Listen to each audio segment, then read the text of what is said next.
Okay, welcome back everybody. This is example 11.1, and we're going to actually start applying our equations for centripetal acceleration. All right, so NASA has all kinds of crazy acceleration gadgets that test the human body's tolerance for forces and that kind of thing. And this one centrifuge, this is very much like that, you might say the gravitron that you may have gone on at amusement parks, that it spins around in a circle. All right, so astronauts, they're subjected to 9 G's of acceleration. That's 9 times the regular acceleration of gravity, which makes you feel really, really heavy because it's 9 times what you normally weigh.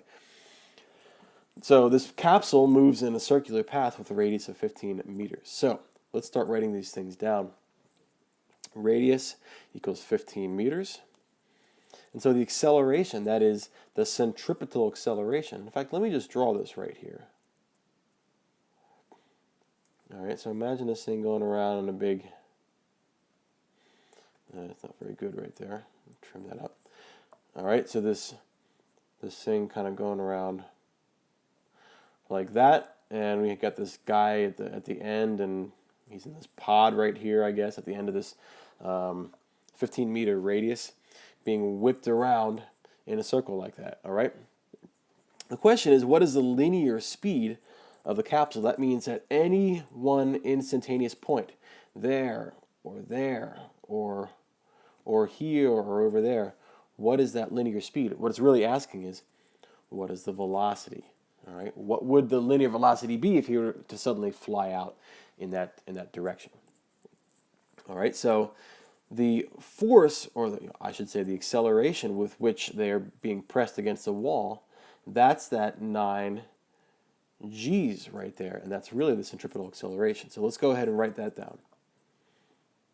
The centripetal acceleration is, well, that's 9 times 9.81 meters per second squared, right? Because that's what a G is. So 9 times 9.81, I get 88.3. 88.3 meters per second squared. Quite a bit of acceleration, quite a lot of force that they're feeling. Okay, well, we want to know the linear speed, or the linear velocity, or the tangential velocity. We have a simple equation for that, and that says that the centripetal acceleration is v squared over r. So if we turn that around to solve for v squared, or v, I should say, v would be the square root of r times the centripetal acceleration. All right, let's go ahead and just plug in our values and see what we get. The radius is 15 meters. And the centripetal acceleration is that whopping 88.3 meters per second squared. That will simplify down into a velocity, and I get 36.4 meters per second, which is pretty darn fast. Pretty darn fast. Good thing that, well, hopefully there's a strong rod keeping them connected to the center, or the walls are strong, because you certainly don't want to go flying through the wall at that speed.